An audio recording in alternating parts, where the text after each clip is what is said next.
Chương trình được mang đến bởi Maybe, nền tảng khai phóng những tiềm năng.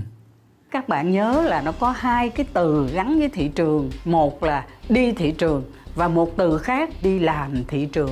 Ai làm nó sẽ dẫn tới những cái kết quả như thế nào?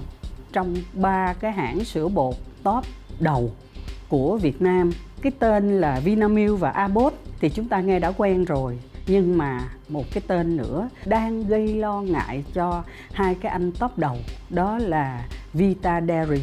Trí tuệ nhân tạo AI sẽ lấy đi công việc của bao nhiêu người. Tổ chức Chelsea Commodore đứng ra kiện H&M về cái việc là nghi lừa dối người tiêu dùng. Người tiêu dùng sẽ tỉnh thức chăng? Chào các bạn, đây là 5 phút chuyện thị trường và tôi là nhà báo Kim Hạnh.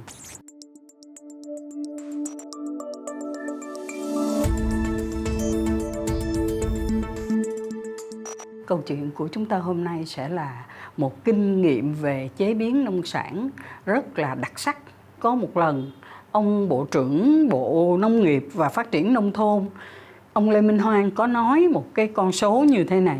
Việt Nam của mình á, nhìn chung cho tới bây giờ chỉ mới chế biến được chừng 20% nông sản mà mình sản xuất ra. Ngược lại, Đài Loan thì họ đã sản xuất được 80% cái số nông sản mà họ sản xuất ra. Và như vậy, một trong những nỗ lực lớn của nông nghiệp Việt Nam hiện nay là chế biến cái nông sản đó. Tôi đến cái bàn trưng bày sản phẩm của anh Phan Tế của Lai Phú. Tôi thấy là cái sự đa dạng hóa sản phẩm đó, nó tiến bộ nhanh đến không ngờ.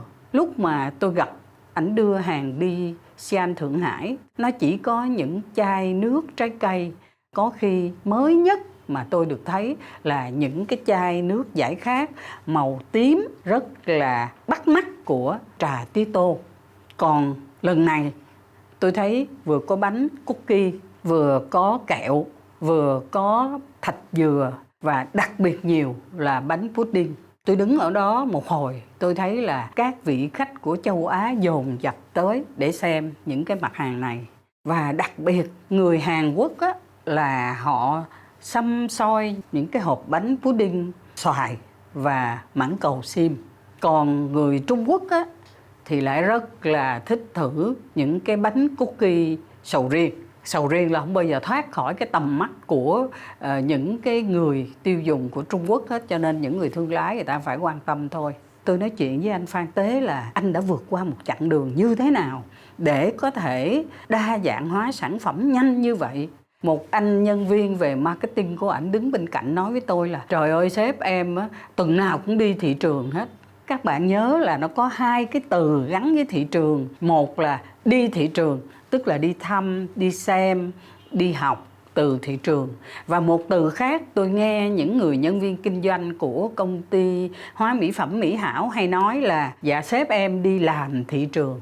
Đi làm thị trường tức là đi xét, đi xem, đi kiểm tra cái thị phần của mình ở một địa phương nào đó và đưa ra những cái giải pháp để thúc đẩy phát triển kinh doanh ở đó, thúc đẩy cái độ lớn cái thị phần của mình. Thì tôi mới hỏi là những cái việc mà anh bắt mạch được người Hàn Quốc là người ta rất là thích bánh pudding xoài, hay là người Trung Quốc là rất là thích bánh cookie sầu riêng, có phải là hên xui không? Là ảnh nói không phải đâu chị ơi, cái này nghiên cứu phát triển nó làm đó. Bộ phận nghiên cứu là họ thử rất là nhiều loại trái cây và đem test rất là nhiều cái đối tượng khách hàng. Cuối cùng thì tụi tôi phát hiện là người Hàn Quốc đặc biệt thích cái pudding xoài. Mọi sự nó không có dễ dàng là hễ người nào thích cái gì thì mình đem cái đó mình bán đâu. Bởi vì ngoài cái chuyện là khẩu vị thì có một cái rào cản cực kỳ quan trọng là cái tiêu chuẩn để gia nhập một cách chính ngạch vào trong cái thị trường đó. Ví dụ như khách người ta mua gọi là hàng xách tay á, thì người ta thích thì người ta mua thôi, mình bán được. Mình đừng nhầm là nếu mình muốn xuất chính ngạch đi tới một cái thị trường nào thì cái vấn đề tiêu chuẩn là hết sức là quan trọng. Và tiêu chuẩn của mỗi nước nó lại khác nhau. Bởi vì có thể người ta nói là cái tạng của người tiêu dùng của nước người ta, khí hậu và những cái điều kiện về sử dụng, về khẩu vị này kia nó có khác nhau. Những cái rào cản này là để bảo vệ sức khỏe của người tiêu dùng, nhưng chúng ta mở ngoặt cũng có khi là bảo vệ sức khỏe của cái ngành sản xuất đó, của cái thị trường đó. Thì thưa các bạn, anh Phan Tế anh nói với tôi là cực khổ lắm chị. Có một số những cái sản phẩm của Trung Quốc á, họ cho phép được xuất đi các nước, thậm chí được vào thị trường của Việt Nam. Nhưng Việt Nam của mình thì chưa cho phép. Do đó tiêu chuẩn là một cái rào cản không kém phần quan trọng. Thứ nhì là năng lực sản xuất. Tất nhiên là chúng ta hiểu là tất cả bắt đầu từ nguyên liệu, từ máy móc, từ công nghệ để có thể đạt được tới một cái sản phẩm mà đúng như là khách hàng người ta yêu cầu. Tới đó nó chỉ mới có một nửa đường. Nó còn phải đi tiếp một cái đoạn là marketing sản phẩm. Bởi vì khi người ta nhập cái mặt hàng này vào, người ta phải đem ra bán ở trong siêu thị. Và người tiêu dùng, người ta có biết đến sản phẩm mới này không để người ta bỏ tiền ra người ta mua. Cái cách anh buôn bán hàng như thế nào thì người tiêu dùng người ta cảm thấy là người ta dễ chịu hơn. Tôi nói ví dụ như bây giờ mà các bạn thấy người ta bán nguyên một cái chén đường thốt nốt á. Hồi xưa lúc tôi còn nhỏ, má tôi rất là thường mua những cái chén đường thốt nốt đó về nấu với chè đậu xanh. Nhưng bây giờ nếu tôi đi vào siêu thị, tôi thấy một cái chén đường to lừ lừ như vậy, dù nó thơm mấy, thưa tôi sẽ không bao giờ mua. Là vì nó nặng quá. Cái quy cách của cái sản phẩm đó là nó không phù hợp với lại cái nhu cầu sử dụng, thậm chí nhu cầu vận chuyển, tức là bỏ vô cái túi đi chợ của tôi và mang về nhà, tôi cũng thấy là nó quá nặng. Anh Tế có nêu một cái thí dụ cũng thú vị. Ảnh nói là người Thái đó, người ta luôn luôn người ta bán hàng theo cái kiểu là tôi bán 4 cái chai này, tôi cho anh thêm một chai. Đó là cái cách khuyến mãi cũng không xa lạ lắm ở Việt Nam mình. Nhưng nhiều khi chúng ta cũng quên. Và nhiều khi chúng ta hay bị là cái quy cách của sản phẩm nó to quá, mình cảm thấy nó không có phù hợp thì mình không có mua. Tôi nghĩ rằng Lai Phú họ hết sức là năng động và rất là quyết liệt đó. Nhưng có vẻ họ cũng chỉ mới đi được độ chừng 3/5 con đường, tức là hơn 50% một chút. Vẫn còn có cái đoạn marketing sản phẩm và cái cách tổ chức mạng lưới và cách phân phối sản phẩm. Tuy chúng ta rất là có cố gắng trong xuất khẩu hàng, và như là anh Phan Tế của Lai Phú, anh nói là anh xuất được rất nhiều hàng, thậm chí đã bắt đầu xuất được hàng qua Mỹ, qua Nga, qua Trung Quốc, qua các nước châu Á. Nhưng để có thể thắng lợi một cách bền vững và mạnh mẽ hơn, chúng ta còn một cái đoạn nữa là phải làm marketing cho nó chuyên nghiệp hơn, xây dựng mạng lưới phân phối tốt hơn và buôn bán hàng cho nó lịch lãm hơn.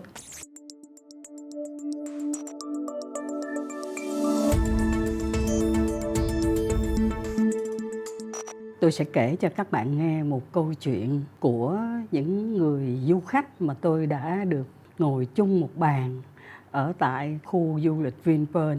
Một người nói là ngày 19 tây tháng 6 vừa qua đó là nghị viện của Sydney á, họ bắt đầu thảo luận tới một cái đề xuất yêu cầu là từ nay trở đi trong cái chương trình phát thanh truyền hình buổi tối của Sydney là phải cấm tất cả những cái quảng cáo về đồ ăn vặt mà nó có thể gây ra bệnh béo phì cho trẻ con. Và đó người ta gọi là cuộc đầu tư cho tương lai của nước Úc. Một người khác thì nói là tôi không quan tâm chuyện đó, tôi không có nghĩ cái gì xa xôi, tôi đang nghĩ tới Việt Nam và tôi nghĩ tới sữa non là một cái loại sản phẩm rất là tốt cho thời kỳ miễn dịch, và nó sẽ giúp cho trẻ con của tụi mình đó là nó lớn nhanh, nó khỏe mạnh, nó không có béo phì nha. Theo thông tin của Nielsen IQ, đang có một cái sự chuyển dịch tuy là nhẹ thôi, nhưng mà cũng rất đáng phải chú ý trong 3 cái hãng sữa bột đứng vào top đầu của Việt Nam. Cái tên là Vinamilk và Abbott thì chúng ta nghe đã quen rồi, nhưng mà có lẽ các bạn sẽ nghe một cái tên nữa đứng vào top 3 và lại đang gây lo ngại cho hai cái anh top đầu. Trong 6 tháng đầu năm của 2022 thì Vinamilk giảm nhẹ cái tỷ lệ tăng trưởng của mình là nó còn lại là 19,6%, trong khi Abbott thì tăng lên tới 20,4%. Tăng như vậy là tăng rất nhẹ các bạn, nhưng mà cũng đủ để tạm đứng ở hàng đầu tiên. Có một anh thứ ba bỗng đi lên đứng ở cái vị trí tưởng chừng như khiêm tốn, nhưng nếu so với cái độ tăng trưởng đó, thì nó tăng nhanh lắm. Đó là Vita Dairy. Nó đã đạt được 10,1% cái thị phần về sữa bột ở trên thị trường. Bí quyết của cái sự tăng nhanh này là gì? Theo dõi các cái phân tích về thông tin thị trường thì mình thấy là nó hợp lý. Vì bí quyết của Vita Dairy là dinh dưỡng miễn dịch. Xu hướng của thị trường sau những năm mà dịch Covid-19 nó hoành hành đó, thì miễn dịch đi kèm với lại dinh dưỡng là quan tâm hàng đầu của mỗi người tiêu dùng. Đặc biệt là đối với lại trẻ con, càng đặc biệt nữa đối với trẻ nhỏ sơ sinh. Sữa non, chúng ta thường hay thấy một cái tên trong các cái tài liệu về nghiên cứu thị trường là colostrum. Trong đó là nó chứa nhiều nhất là cái kháng thể IgG, tức là immunoglobulin G. Nó chiếm một cái tỷ lệ cao nhất ở trong sữa non, và đặc biệt tốt là nó có nhiều chất để chống lại nhiễm khuẩn về đường hô hấp và đường tiêu hóa. Chúng ta lo lắng cho trẻ, nhất là trẻ sơ sinh, trẻ nhỏ của chúng ta. Chúng ta mong điều gì? Chúng ta ngại điều gì? Đúng là mình ngại nhất là do nhiễm khuẩn của đường tiêu hóa đó, nó bị táo bón hay là nó bị tiêu chảy. Những cái hiện tượng mà chúng ta rất là lo, vì nó sẽ sa sút về sức khỏe rất là nhanh. Trong khi đó thì chúng ta mong là những cái kháng thể này nó chống lại nhiễm khuẩn, chống lại những cái virus gây hại, và đó là thế mạnh của sữa non. Chúng ta từ đó hiểu tại làm sao mà Vita Dairy lại có thể tăng nhanh thị phần đến như vậy. Một người bạn của tôi, chuyên gia về thị trường sữa bột, cho rằng Vita Dairy không ngừng mong muốn tăng trưởng của mình tăng gấp 3 lần, mà còn muốn tăng gấp 10 lần trong những cái năm sắp tới. Và chúng ta thấy sự lựa chọn về chiến lược cạnh tranh, nhấn mạnh và tập trung nhiều cho dinh dưỡng miễn dịch. Bằng chứng là Vita Dairy đã ký hợp đồng với lại công ty mà hàng đầu của Hoa Kỳ về dinh dưỡng miễn dịch, và họ quyết định là tiếp tục tăng trưởng về doanh thu cũng như là cái niềm tin của người tiêu dùng, với lại sức mạnh về miễn dịch của cái sản phẩm của mình. Nói cho cùng thì ăn chay, tăng trưởng xanh hay là tăng trưởng trong cái sử dụng thực phẩm tốt cho sức khỏe là những vấn đề quan tâm của người lớn, thì vấn đề dinh dưỡng miễn dịch lại càng được quan tâm đối với lại trẻ con của chúng ta. Cho nên nghe được cái câu chuyện đặc sắc này ở tại một cái bàn ăn bình thường thôi của những người phụ nữ bình thường trong những ngày mà họ đưa con trẻ của họ đi du lịch, chúng ta thấy là cái việc chăm sóc cho tương lai, chăm sóc cho sức khỏe của trẻ con luôn luôn là vấn đề được quan tâm nhất của các bậc phụ huynh của Việt Nam chúng ta. Có lẽ là chúng ta sẽ tiếp tục chờ đợi cái sự mở rộng thị phần của Vita Dairy trong cái cuộc cạnh tranh sắp tới. Chúng tôi hy vọng là những cái thông tin về nghiên cứu thị trường sẽ cho chúng ta những kết quả nó hợp lý đối với lại những công ty mở rộng thị phần, mở rộng kinh doanh, phát triển kinh doanh của mình theo đúng cái xu hướng mới của người tiêu dùng.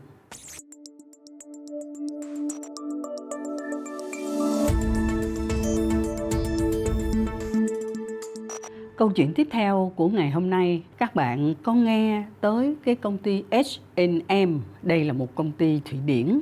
Họ đã mở ở Việt Nam và đã có hơn 3.600 cửa hàng ở trên toàn thế giới. Gần đây, tổ chức Chelsea Commodore đã khởi kiện công ty H&M vì họ cho rằng có hai yếu tố công ty công bố nhưng mà đã không có thực hiện.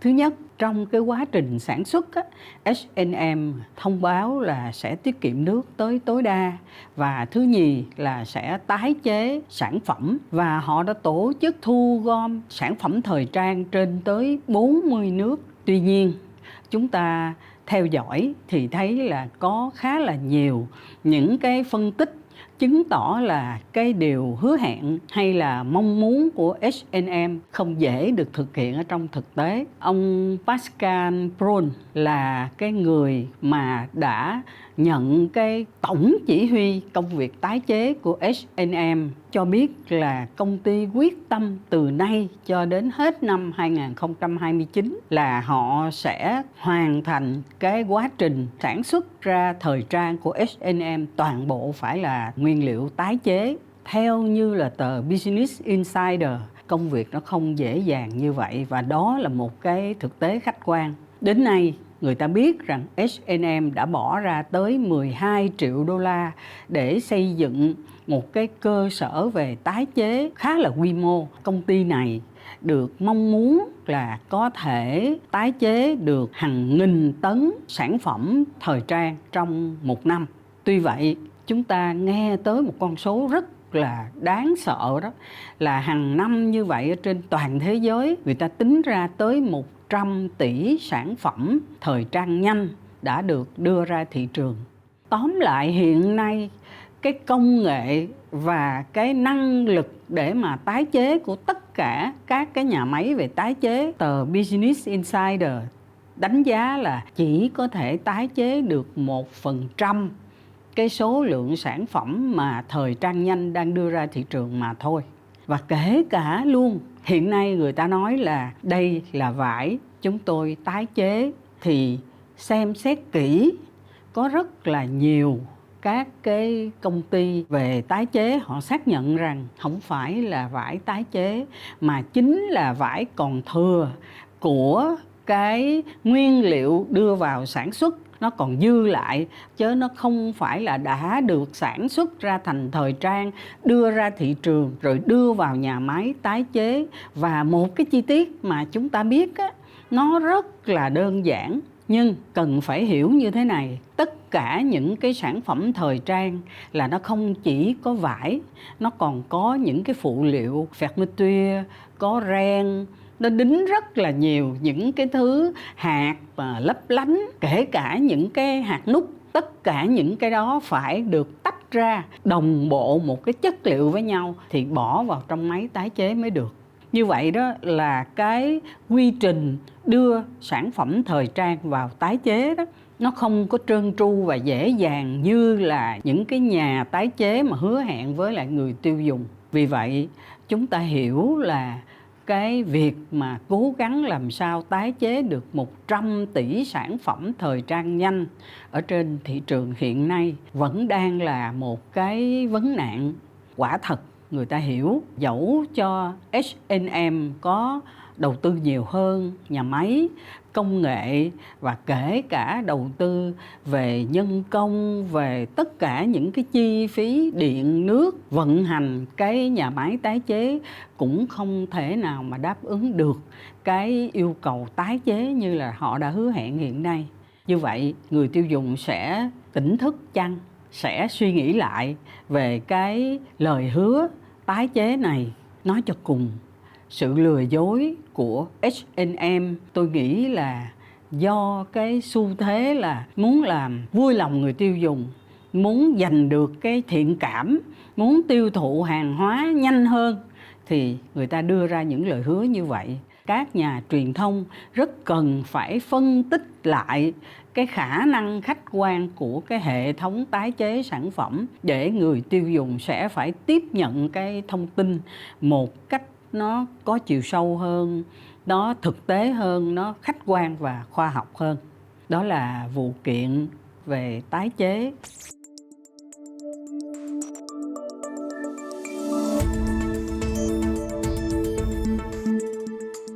Câu chuyện của chúng ta hôm nay là về một cái nỗi lo âu nó khá là thường trực và nó thường được bàn tán trong những cái người trẻ hôm nay. Đó là trí tuệ nhân tạo AI. Mới đây, Challenger Gray Christmas họ công bố một cái số liệu là chỉ trong tháng 5 ở nước Mỹ, do ảnh hưởng của AI đó, nó đã gây ra cái thất nghiệp cho 4.000 người. Nó là nhiều hay là ít, mất việc như thế nào? Thưa các bạn, hiện nay ở các công ty, người ta bắt đầu sử dụng ChatGPT để giải quyết những công việc tính toán, hoặc là viết, hoặc là làm những cái báo cáo có những cái nội dung nó không quá là khó hay là quá là chuyên biệt. Người ta lại đọc thấy một cái báo cáo của trường đại học Stanford và cái viện kỹ thuật Massachusetts, hiệu quả của công việc đó nó được tăng lên 14% nhờ ChatGPT. Hiệu quả công việc tăng lên như vậy, ắt là nó dẫn tới cái việc người ta sẽ lược bớt, người ta sẽ cho dừng việc những cái người đã làm các cái công việc mà trước đây không có ChatGPT thì người ta phải thuê người. Tuy nhiên, các bạn thấy số lượng người phải nghỉ việc và cái hiệu quả nó tăng lên của cái sử dụng trí tuệ nhân tạo là như vậy. Hai con số này nếu mà chúng ta đặt cạnh nhau, ắt là sẽ có những cái suy luận tương tác nhất định. Trong khi đó mới đây, tờ báo hàng tuần của đại học khá là nổi tiếng ở Hoa Kỳ là Đại học Berkeley, họ có một cái chuyên mục gọi là cái tương lai của kỹ thuật số. Tuần vừa rồi họ vừa mới công bố một cái phát biểu của bà Jennifer Chase, trưởng khoa máy tính, khoa học dữ liệu và xã hội của trường này, là hiện nay cái trí tuệ nhân tạo đó là được đánh giá nó quá cao, nhưng đồng thời nó cũng bị đánh giá quá thấp trong một cái lĩnh vực mà lẽ ra nó có thể được sử dụng và làm tốt cho cộng đồng. Đó là một cái điều mà rất đáng tiếc cho cái việc sử dụng về trí tuệ nhân tạo hiện nay. Chúng ta nhớ lại là trong những cái video 5W1H podcast của maybe.vn thì chúng ta có một cái cuộc trò chuyện trao đổi giữa bác sĩ Minh Trí với lại nhà đầu tư Lê Diệp Kiều Trang. Đó là lần đầu tiên chúng tôi được nghe thấy, và lại cũng rất hay là trí tuệ nhân tạo được dùng trong một cái công trình khoa học về y khoa và có cái tác dụng xã hội rất là tốt ngay ở tại thành phố Hồ Chí Minh của chúng ta.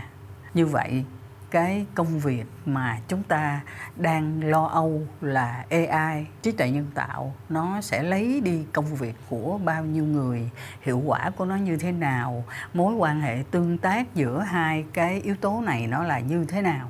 Thì đây đang là một vấn đề đang được bàn cãi. Tôi hy vọng là sẽ tiếp tục cung cấp thêm thông tin cho các bạn về cái vấn đề rất đáng quan tâm này. Tới đây chúng tôi xin được tạm dừng câu chuyện của chúng ta và xin hẹn các bạn trong 5 phút tiếp theo.